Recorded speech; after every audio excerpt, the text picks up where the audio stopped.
بسم اللہ الرحمن الرحیم۔ السلام علیکم۔ میرا نام سمینہ ہے۔ میری شادی کو 35 سال ہو چکے تھے، لیکن ابھی تک میری اولاد نہیں تھی۔ میرا شوہر ایک امیر آدمی تھا، اس کا ایک بڑا سا گھر تھا۔ گھر کی زمین تو اتنی زیادہ نہیں تھی، لیکن اس نے چھوٹی سی زمین پر بہت لمبا اور بڑا سا 2 منزلہ مکان کھڑا کر لیا تھا، جس میں بڑے طریقے سے گھر بنایا گیا تھا کہ 2 فیملیز آرام سے اوپر نیچے پورشن میں رہ سکتی تھیں۔ ہم لوگوں نے یہی سوچ کر گھر بنایا تھا کہ اللہ نے ہمیں 2 بیٹے دیے تو ان دونوں کو ایک ایک منزل پر رکھ لیں گے، لیکن اللہ نے ہمیں اولاد سے ہی نہیں نوازا۔ شاید ہماری قسمت میں اولاد نہیں تھی۔ ہم لوگ ایک دوسرے سے محبت کرتے تھے، بس ایک دوسرے کے ساتھ رہتے تھے۔ میرے شوہر نے شروع میں 2-4 دفعہ زور لگایا کہ میری شادی کروا دی جائے، میں دوسری شادی کر لوں گا تاکہ مجھے اولاد مل جائے، لیکن میں نے صاف کہہ دیا کہ اگر ایسا کیا تو مجھے چھوڑنا پڑے گا، میں جان دے دوں گی۔ میں نے اپنے شوہر کو اپنی باتوں میں لگا لیا، بس پھر وہ زندگی کی الجھنوں اور دنیا داری میں ایسا پھنسا کہ دوسری شادی کرنے کا خیال ہی اس نے اپنے دل سے نکال دیا، اور بس میرے ساتھ ہی اس کی زندگی گزرنے لگی۔ اور پھر وہ وقت آ گیا کہ جب اس کے ساتھ اب کوئی شادی کرنے کو تیار ہی نہیں تھا، اور وہ دوسری شادی کرتا بھی تو شاید اس کے ہاں اولاد پیدا نہیں ہوتی، کیونکہ اس کی عمر بہت زیادہ ہو گئی تھی۔ 35 سال تو ہماری شادی کو ہو گئے تھے۔ اب تو ہماری زندگی گزر ہی گئی تھی۔ میرا شوہر ابھی بھی مجھ سے جھگڑے کرتا تھا۔ ہم لوگوں نے یہ سال ایک ساتھ تو گزارے تھے، لیکن لڑتے جھگڑتے ہوئے ہی، بس کبھی لڑنے لگتے تھے اور کبھی ایک دوسرے کے ساتھ ٹھیک ہو جاتے تھے۔ اس کے اندر ابھی بھی زہر ختم نہیں ہوا تھا، کیونکہ وہ ہمیشہ مجھے یہی کہتا تھا کہ تمہارے لیے میں نے دوسری شادی نہیں کی، بچے پیدا نہیں کیے، اور تم مجھ سے کیا چاہتی ہو؟ بات تو ٹھیک تھی، میری وجہ سے اس نے یہ سب کچھ نہیں کیا تھا، کیونکہ ڈاکٹر کے مطابق مسئلہ میرے اندر زیادہ تھا۔ میرے شوہر کے اندر جو مسئلہ تھا وہ قابل علاج تھا، لیکن میں کبھی ماں نہیں بن سکتی تھی۔ میری ایک بہن تھی جس کے ساتھ بھی یہی معاملہ تھا۔ اس کا شوہر بھی اسے بہت پیار کرتا تھا، اور اس نے اپنے شوہر کو دوسری شادی نہیں کرنے دی۔ اس نے خود بھی نہیں کی۔ وہ کہتا تھا کہ میں دوسری شادی نہیں کروں گا۔ کرتے کرتے اس دنیا سے چلا گیا، اور اب سب لوگ میری بہن کو کہتے تھے کہ تم نے اچھا نہیں کیا، بیچارہ اپنی اولاد نہ دیکھ سکا۔ آخری وقت میں اس کو پانی دینے والا بھی کوئی نہیں تھا۔ یہ اس لیے کہ میری بہن اور وہ ایک ہی وقت پر بیمار ہوئے تھے۔ ان کو ایک موذی بیماری ہو گئی تھی۔ میری بہن بچ گئی اور وہ اس دنیا سے چلا گیا۔ اب مجھے بھی سب لوگ یہی کہتے تھے کہ ابھی بھی وقت ہے، اپنے شوہر کی شادی کروا دو، نہیں تو قیامت کے دن تمہیں جواب دہ ہونا پڑے گا۔ میں نے کہا کہ قیامت تو تب آئے گی، میری زندگی کو کیوں قیامت بنانے کے در پہ ہو تم لوگ؟ نہیں کرواؤں گی میں اپنے شوہر کی شادی۔ میں خود پر کوئی سوتن برداشت نہیں کر سکتی۔ میری ماں کہتی تھی کہ کیوں دیوانی ہو گئی ہے، تیری شادی ہم نے کون سی محبت کی کروائی تھی، اور اب اتنے سال گزر گئے ہیں۔ میں نے کہا کہ چاہے 10 سال ہی کیوں نہ گزر گئے ہوں، ایک عورت اپنا سہاگ نہیں بانٹ سکتی، میں بھی نہیں بانٹ سکتی۔ میرا شوہر کہتا تھا کہ اب میں نے کسی سے شادی بھی نہیں کرنی، لیکن پھر بھی غصہ تو مجھ پہ ہی نکالتا تھا، ان باتوں کا، ان گزری ہوئی زندگی کا، جو شاید کچھ اور ہو سکتی تھی اگر اس نے اس وقت اپنی بات مان لی ہوتی۔ ایک دن تو اسے بہت زیادہ غصہ آ گیا۔ میرا شوہر ویسے ہی مجھ سے بیزار تھا۔ اب اتنے سال گزر جانے کے بعد اسے مجھ سے کیا محبت تھی کہ اسے اس کا ایک دوست مل گیا، جس نے اسے کہا کہ شادی ہے میرے گھر میں، تم ضرور آنا۔ اس نے کہا کہ تمہاری بیٹی کی شادی ہوگی، تو کہنے لگا نہیں، میرے پوتے کی شادی ہے۔ دراصل کم عمری میں شادی ہو گئی تھی، کب وقت گزر گیا پتہ ہی نہیں۔ بیٹے کی شادی بھی اسی عمر میں کروا دی جس میں اپنی ہوئی تھی، کیونکہ تجربہ تھا کہ اگر شادی جلدی ہو جائے تو انسان فائدے میں ہی رہتا ہے۔ بس اب دیکھو، پوتا بھی جوان ہو گیا، اس کی شادی ہے، اسی لیے تمہیں بلا رہا ہوں، ضرور آنا، اور بھابھی کو بھی لے کر آنا۔ میرا شوہر جب گھر آیا تو اس نے کارڈ ایک طرف پھینک دیا۔ میں نے کہا کہ کیا ہو گیا؟ تو کہنے لگا کہ میرے ساتھ کے لوگ بیٹوں کی کیا، پوتوں کی شادی کر رہے ہیں، اور اللہ نے میرے نصیب میں اولاد بھی نہیں لکھی، اور یہ سب کچھ تمہاری وجہ سے ہوا ہے۔ میں سر تک پانی میں ڈوب گیا ہوں۔ اس نے کہا کہ کیا کچھ نہیں کیا، لیکن بدلے میں مجھے کیا ملا؟ مجھے اس وقت تمہاری بات ماننی نہیں چاہیے تھی، تم روتی بلکتی جو مرضی کرتی، مجھے تمہیں ایک طرف پھینک دینا چاہیے تھا۔ ابھی بھی کچھ نہیں بدلا ہے، میں تمہیں طلاق دے دوں گا اور شادی کر لوں گا، اگر میرے نصیب میں اولاد ہوئی تو مجھے مل جائے گی، کم سے کم مجھے امید تو ہوگی کہ شاید میرے نصیب میں اولاد ہو جو مجھے کسی اور عورت سے مل جائے، چاہے میں بوڑھا ہو کے مر جاؤں، کم سے کم اپنے بچے کے ساتھ کچھ سال تو گزار لوں گا، اس کی جوانی اور بچپن تو دیکھ پاؤں گا۔ میں نے کہا کہ کیا الٹی سیدھی باتیں کر رہے ہیں، کون کرے گا آپ سے شادی؟ میں نے بھی دل میں جو آیا بولنا شروع کر دیا۔ میں نے کہا کہ آپ سے کس نے شادی کرنی ہے؟ اب کوئی بھی آپ سے شادی نہیں کرے گا، اب سب کچھ ختم ہو گیا ہے۔ میں یہی چاہتی تھی، مجھے پتا تھا کہ میں ماں نہیں بن سکتی، لیکن میں چاہتی تھی کہ آپ بھی میرے ساتھ رہیں۔ میں اکیلی کیسے سب کچھ برداشت کرتی؟ اگر آپ مجھے چھوڑ دیتے پھر مجھ سے شادی کون کرتا؟ اور اگر آپ دوسری شادی کر لیتے تو میری زندگی اور بھی زیادہ بری ہو جاتی۔ میرے شوہر نے کہا کہ اچھا، یہ سب تم نے جان بوجھ کے کیا تھا۔ میں نے کہا کہ ہاں، جبکہ ایسا نہیں تھا، میں نے بھی حالات کو ایسے ہی گزارا تھا جیسے حالات گزر رہے تھے، لیکن مجھے لگا کہ اپنے شوہر کو یہ کہوں گی تو اس کو زیادہ تکلیف ہوگی، اور میں اسے تکلیف پہنچانا چاہتی تھی۔ لڑتے ہوئے میں اسے ہرانا چاہتی تھی، گرانا چاہتی تھی، یہ چاہتی تھی کہ اسے اس جگہ سے برا لگے جہاں سے اسے سب سے زیادہ محبت ہے، وہیں سے اسے درد ملے، اور میں نے ایسی بات کر دی۔ میرے شوہر نے کہا کہ پھر تو مجھ سے بہت بڑی غلطی ہو گئی جو میں نے اپنی زندگی کے اتنے سال تمہارے ساتھ برباد کر دیے، لیکن ابھی بھی کچھ نہیں بگڑا ہے، میں تمہیں طلاق دیتا ہوں۔ میرے شوہر نے مجھے طلاق دے دی۔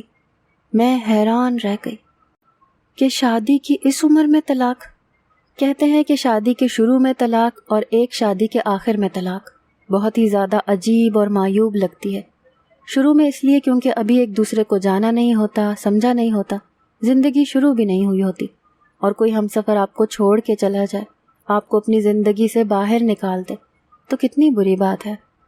اور دوسری بات یہ کہ آپ نے کسی کے ساتھ پوری زندگی گزار دی ہے اور پھر آخر پر اس نے آپ کو چھوڑ دیا جس میں آپ کو اس کی سب سے زیادہ ضرورت تھی۔ میں تو حیران ہی رہ گئی۔ ابھی میں کھڑی یہی سوچ رہی تھی کہ کیا واقعی یہ سب کچھ ہو چکا ہے کہ میرے شوہر کو اچانک سے دل کا دورہ پڑ گیا۔ میں فوراً اس کی طرف بڑھی۔ ابھی بھی وہ میرے لیے تو میرا شوہر ہی تھا، گو کہ ہماری طلاق تو ہو چکی تھی، لیکن میں اسے اکیلا تو نہیں چھوڑ سکتی تھی۔ اسے ہسپتال لے گئی تو ہسپتال والوں نے کہا کہ معاملات بڑے سیریس ہیں۔ مجھ سے کچھ پیسے وغیرہ لے لیے۔ اس کے کچھ رشتہ دار تھے، ان سب کو میں نے بلا لیا۔ وہ لوگ کافی پریشان ہو گئے۔ کچھ بھائی تھے، بھائیوں کے بچے بھی تھے جو اس سے بہت زیادہ پیار کرتے تھے، کیونکہ اس کے اپنے بچے نہیں تھے، اسی لیے یہ ہر وقت بھائیوں کے بچوں کو اپنی دولت لٹاتا رہتا تھا۔ میں نے کسی کو بھی نہیں بتایا کہ اس نے مجھے طلاق دے دی ہے یا کیا معاملات تھے۔ انہوں نے کہا کہ اچانک سے طبیعت کیسے خراب ہو گئی؟ تو میں نے کہا کہ پتہ نہیں، باہر سے آئے تھے، بہت تھکے ہوئے لگ رہے تھے، مجھ سے کہا کہ کھانا گرم کرو اور اچانک سے ان کی طبیعت خراب ہو گئی۔ میں نے کہانی بنا کر سنا دی۔ میرے دل میں تو طوفان چل رہے تھے۔ میرے شوہر نے مجھے طلاق دے دی تھی، اب میں کیا کرتی؟ میرے شوہر کی حالت بہت بری تھی، ڈاکٹر ایک دوسرے سے باتیں کر رہے تھے، کوئی اچھی خبر نہیں سنا رہے تھے۔ رات اسی طرح گزر گئی، ہم سب لوگ بڑے پریشان تھے، ہسپتال میں ہی بیٹھے رہے۔ صبح ہوئی تو ڈاکٹروں نے بری خبر سنائی اور کہا کہ میرا شوہر اس دنیا سے چلا گیا ہے۔ میں بھی حیران رہ گئی اور باقی سب بھی پھوٹ پھوٹ کر روئے، آنسو ہی نہیں رک رہے تھے۔ ہسپتال والوں نے کہا کہ مقتول کی بیوہ سے کہیں کہ یہ دستخط کر دیں۔ جب انہوں نے کہا بیوہ، تو میں یہ سوچ میں پڑ گئی کہ میں تو بیوہ نہیں ہوں، کیونکہ یہ تو مرنے سے پہلے مجھے طلاق دے چکا تھا، لیکن دنیا والے تو یہی سمجھ رہے تھے کہ جیسے میں اس کی بیوہ ہوں، اسی لیے میں بھی خاموش ہو گئی، اور میں نے یہ راز کسی کو بھی نہ بتایا کہ میرے شوہر نے مجھے طلاق دے دی ہے۔ میں واپس گھر آ گئی۔ کچھ لوگ میرے ساتھ کچھ دنوں تک رہے، افسوس کرتے رہے، گھر کو سنبھالتے رہے، لیکن پھر سب اپنے اپنے گھروں میں چلے گئے، کیونکہ سب اپنے اپنے گھر والے تھے، ان کے بچے تھے، بچوں کو اسکول بھیجنا ہوتا تھا، ایک خاص طرح کی روٹین تھی جس کو انہوں نے فالو کرنا ہوتا تھا۔ وہ سب کچھ چھوڑ چھاڑ کر میرے پاس تو نہیں بیٹھ سکتے تھے۔ میں نے بھی ان کو کہا کہ چلے جائیں، میں بالکل ٹھیک ہوں۔ میں آس پاس دیکھنے لگی۔ یہ سارا گھر 2 منزلہ عمارت میری ہو چکی تھی۔ میرے شوہر نے جب یہ زمین لی تو بہت سستے میں لی تھی، لیکن اب اس زمین کی قیمت تو کروڑوں میں تھی۔ اس کے علاوہ اس نے اپنے کمرے میں ایک تجوری بھی بنا رکھی تھی جو وہ مجھے کبھی بھی کھولنے نہیں دیتا تھا۔ مجھے اتنا ضرور بتاتا تھا کہ اس کے اندر کیا ہے، لیکن مجھے لگتا تھا کہ جھوٹ ہی بول رہا ہے۔ آج میں نے اسے تجوری کو بھی توڑ دیا۔ اس کے اندر بہت سارے پیسے تھے، کچھ سونے کی چیزیں بھی تھی، اس کی ماں کا زیور تھا جسے اسے بہت زیادہ محبت تھی، جو میری ساس نے مجھے کبھی نہ دیا، لیکن اب میرا ہو چکا تھا۔ میں نے کہا کہ میں کبھی کسی کو نہیں بتاؤں گی کہ مرنے سے پہلے اس نے مجھے طلاق دے دی تھی، کیونکہ پھر یہ سب کچھ مجھ سے چھین لیا جائے گا۔ میں نے نقدی اور زیور چھپا لیا اور وہ مکان میرے نام ہو گیا۔ میں بہت زیادہ خوش تھی، میری زندگی بڑی اچھی گزر رہی تھی۔ سب کے سامنے تو مجھے سوگوار ہونے کا ناٹک ہی کرنا تھا، لیکن اصل میں میری زندگی میں سب کچھ ٹھیک ہو گیا تھا۔ شاید اللہ نے مجھے صبر دے دیا تھا، اور صبر کے ساتھ یہ خوشخبری بھی کہ میں اپنی باقی کی زندگی آرام اور سکون سے اپنی مرضی سے گزار سکتی تھی۔ لیکن میرے ساتھ کوئی کمانے والا نہیں تھا۔ جو پیسے میرے شوہر نے جمع کر رکھے تھے وہ کب تک چلتے؟ ایک دن ختم ہو جاتے۔ کہتے ہیں کہ پیسوں کا تو دریا بھی ختم ہو جاتا ہے، تو پھر یہ تو تھوڑے سے پیسے تھے، کب تک میرا گزارا چلا سکتے تھے؟ اور گھر کو تو چلانا تھا، بجلی کے بل بھی دینے تھے، اور بھی ہزار کام ہوتے ہیں۔ اس طرح تو کام نہیں چلنا تھا۔ یوں تو ایسا ہوتا کہ 2-4 سال اچھے گزر جاتے، اور اس کے بعد یہ گھر بھی میرے لیے مصیبت بن جاتا۔ میں نے سوچا کہ 2 منزلیں ہیں، اوپر والی منزل میں کسی کو کرایہ دار رکھ لیتی ہوں، اور آج کل تو کرایہ بھی 20-25 ہزار سے کم نہیں ہوتا، اور یہ مکان تو مین بازار میں تھا، اس کا کرایہ تو شاید 30 ہزار تک بھی آ جاتا، اور اگر مجھے مہینے کا 30 ہزار ملتا تو میرا اچھا خاصا گزارا چل سکتا تھا۔ آخر کو میں اکیلی عورت تھی، میں نے کیا کرنا تھا؟ اسی لیے میں نے جا کر اخبار میں خبر دے دی تھی، اگر کوئی کرایہ دار آنا چاہتا ہے تو وہ آ جائے۔ دوسرے دن ہی مجھے کسی کی کال آ گئی، اور انہوں نے کہا کہ ہم گھر دیکھنا چاہتے ہیں۔ ان کا کہنا تھا کہ ہم صرف 2 میاں بیوی ہی ہیں، لیکن جب گھر دیکھنے کے لیے وہ آئے تو شوہر ساتھ نہیں آیا تھا، بلکہ صرف عورت ہی آئی تھی۔ اس نے کہا کہ وہ مصروف ہیں، وہ اپنے شوہر کے لیے ویڈیو بھی بنا رہی تھی۔ اس نے مجھ سے اجازت مانگی کہ میں آپ کے گھر کی ویڈیو بنا لوں، میرے شوہر بڑے مصروف ہیں، انہوں نے گھر دیکھنا ہے۔ میں نے کہا کہ ہاں، ابھی تک میری عدت پوری ہو چکی تھی، عدت بھی میں نے لوگوں کو دکھانے کے لیے ہی منائی تھی، اور اب اس بات کو 1 مہینہ اور بھی گزر چکا تھا۔ اس عورت نے گھر کی ویڈیو بنا لی اور کرائے کے شرائط کے بارے میں پوچھ کر چلی گئی۔ اس نے کہا کہ مجھے بھی ایسے ہی لوگ چاہیے جو زیادہ نہ ہوں، جن کے بچے وغیرہ نہ ہوں، مجھے بچوں کا شور پسند نہیں ہے۔ اس نے کہا کہ آپ کے کتنے بچے ہیں؟ تو میں نے کہا کہ میرا کوئی بچہ نہیں ہے۔ اس نے کہا کہ تب تو آپ کو بچوں کے بغیر رہنے کی عادت ہوگی۔ مجھے یہ عورت تھوڑی سی چالاک لگی۔ میں نے کہا کہ ہم ایسے لوگ ڈھونڈ رہے ہیں جن کو ہم آرام سے رکھ سکیں، شور زیادہ نہ کریں، کیونکہ گھر کے اوپر گھر ہے، زیادہ شور ہوگا تو ہم لوگ بھی پریشان ہو جائیں گے۔ اس نے کہا کہ میرے تو کوئی بچے نہیں ہیں، بس میں اپنے شوہر سے پوچھتی ہوں، اگر ان کو یہ جگہ پسند آ گئی تو ہم ادھر آ جائیں گے، آپ کو زیادہ پریشان بھی نہیں کریں گے۔ میں نے کہا کہ کیا تمہارے بھی بچے نہیں ہو سکتے؟ تو اس نے کہا کہ ہاں، میرے ساتھ بھی ایسا ہی معاملہ ہے، آج کل تو ہر دوسرے بندے کے ساتھ یہی معاملہ چل رہا ہے، بس کیا کر سکتے ہیں، یہ تو اللہ کے فیصلے ہیں۔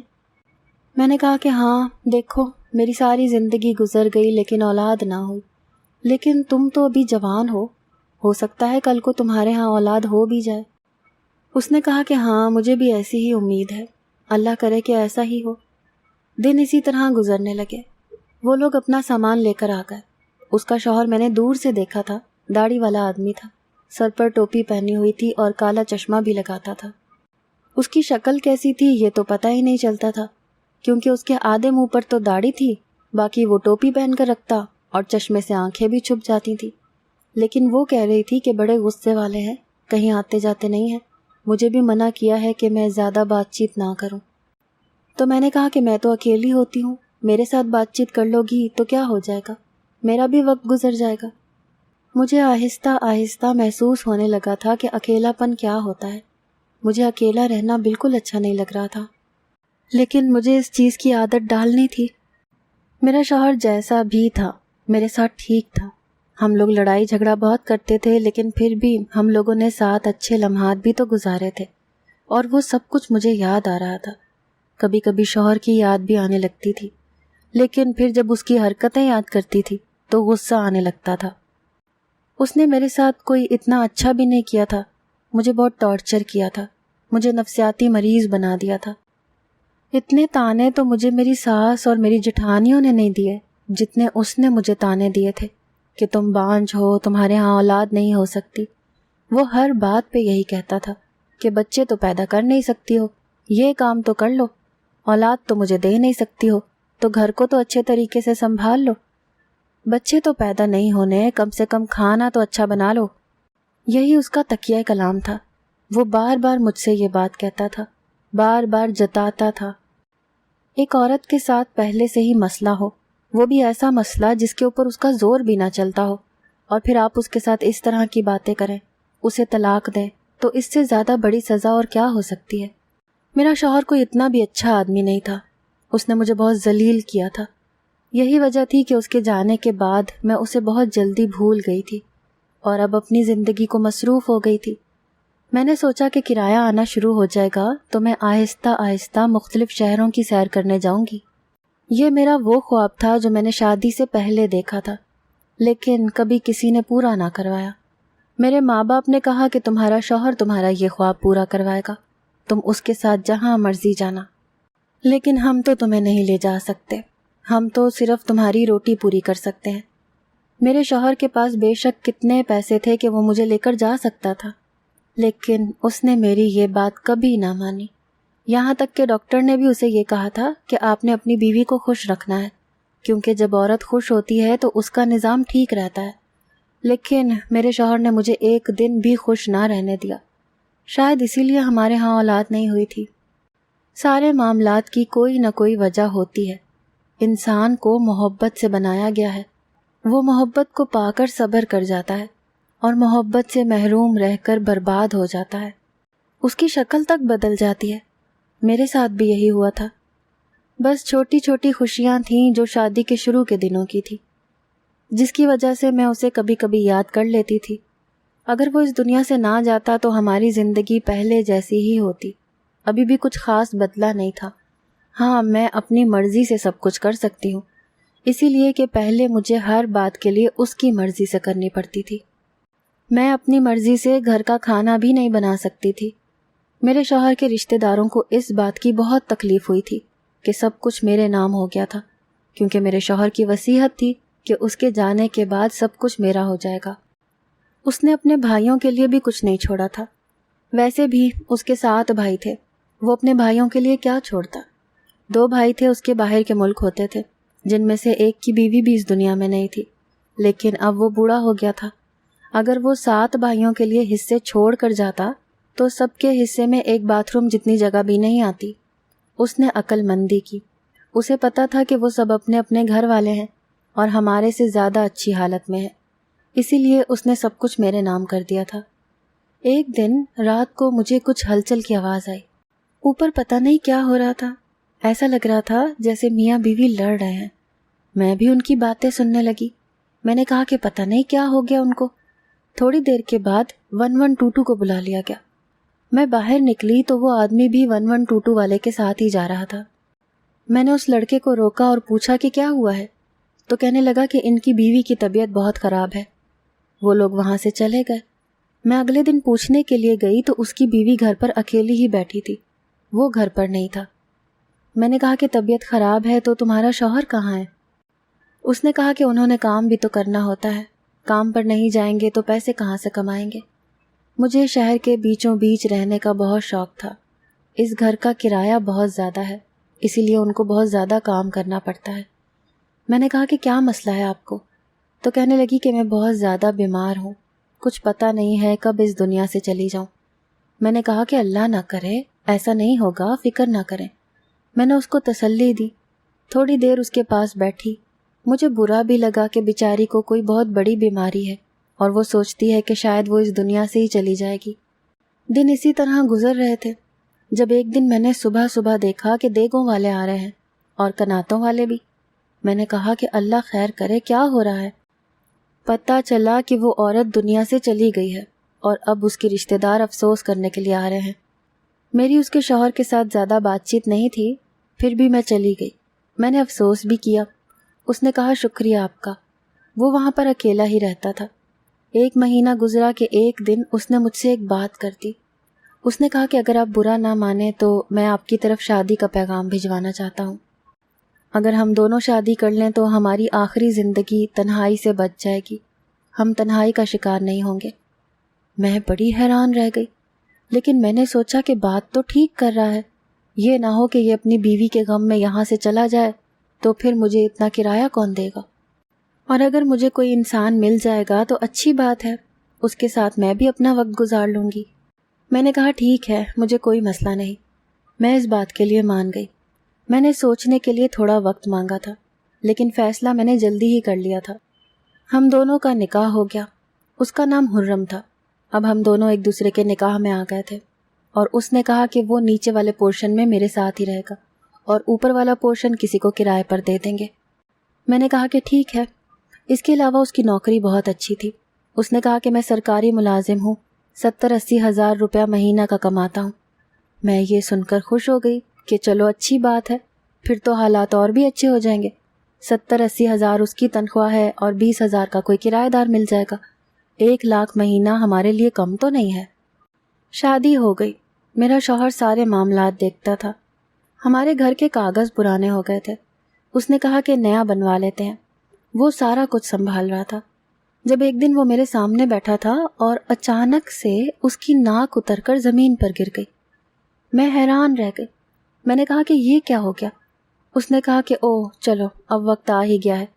اس نے داڑھی بھی اتار دی اور اینک بھی اتار دی۔ سامنے کا منظر دیکھ کر میں تو حیران رہ گئی، کیونکہ وہ کوئی اور نہیں، میرا وہی جیٹھ تھا جو باہر کے ملک میں ہوتا تھا۔ اور جب میری شادی ہوئی تھی وہ تب بھی نہیں آیا تھا، اور تب سے وہ واپس ہی نہیں آیا تھا۔ اس نے وہیں پر شادی کی اور وہیں پر اس کی بیوی مر گئی تھی، لیکن میں نے اس کی تصویر دیکھی ہوئی تھی اور میں اس کو پہچان گئی۔ میں نے کہا کہ تم؟ اس نے کہا کہ ہاں، میں نے تم سے نکاح کیا تھا کیونکہ تم سے اپنے بھائی کی ملکیت چھین سکوں۔ تم نے مجھے کہا تھا نا کہ اس گھر کے دوبارہ سے کاغذات بنوانے ہیں، وہ میں نے بنوا لیے ہیں، اور اب ان کاغذات میں گھر کا مالک ہوں اور تم سے دستخط بھی لے چکا ہوں۔ میں حیران رہ گئی کہ اس نے یہ سب کچھ کیا، مجھے بھی یقین نہیں آ رہا تھا۔ میں نے کہا کہ پر میں تمہاری بیوی ہوں اور اس حساب سے یہ سب کچھ میرا ہے۔ اس نے کہا کہ تمہیں تو میں 3 لفظ بول کر چھوڑ سکتا ہوں۔ میں نے کہا کہ نہیں، ایسا نہیں کرنا، یہ سب نہیں کرنا۔ اس نے کہا کہ ہمیں پتہ ہے کہ تم نے جھوٹ بولا ہے۔ بھائی نے اپنے ایک دوست کو وائس میسج کیا تھا کہ میں اس عورت سے بہت تنگ ہوں اور آج اس کو طلاق دینے والا ہوں۔ یہ ان کا وہی دوست ہے جس سے وہ اپنے دل کی ہر بات کرتے تھے۔ اس نے ہمیں سب کچھ بتا دیا تھا اور تمہاری حرکتوں سے بھی ہمیں آگاہ کر دیا تھا۔ میرے جیٹھ نے، جو کہ اب میرا شوہر تھا، مجھے کھڑے کھڑے وہیں پر طلاق دے دی، اور اس طرح میں اس کی زندگی اور جائیداد سے باہر نکل گئی۔ اس نے اپنے بھائی کا 2 منزلہ مکان ہڑپ لیا، اور اب میں اپنی ایک پرانی رشتہ دار کے ساتھ رہتی ہوں، اور اس کے گھر میں رہنے کے لیے مجھے مہینے کے 5,000 روپے دینے پڑتے ہیں، جن کو کمانے کے لیے میں بچوں کی ٹیوشن پڑھاتی ہوں۔ میری زندگی کہاں سے کہاں پہنچ گئی، مجھے پتہ بھی نہیں چلا۔ شاید یہ سب کچھ میرے جھوٹ اور لالچ کی سزا ہے۔ اگر آپ کو ہماری آج کی کہانی پسند آئی ہے تو اسے لائک کریں، شیئر کریں اور چینل کو سبسکرائب کرنا مت بھولیے گا۔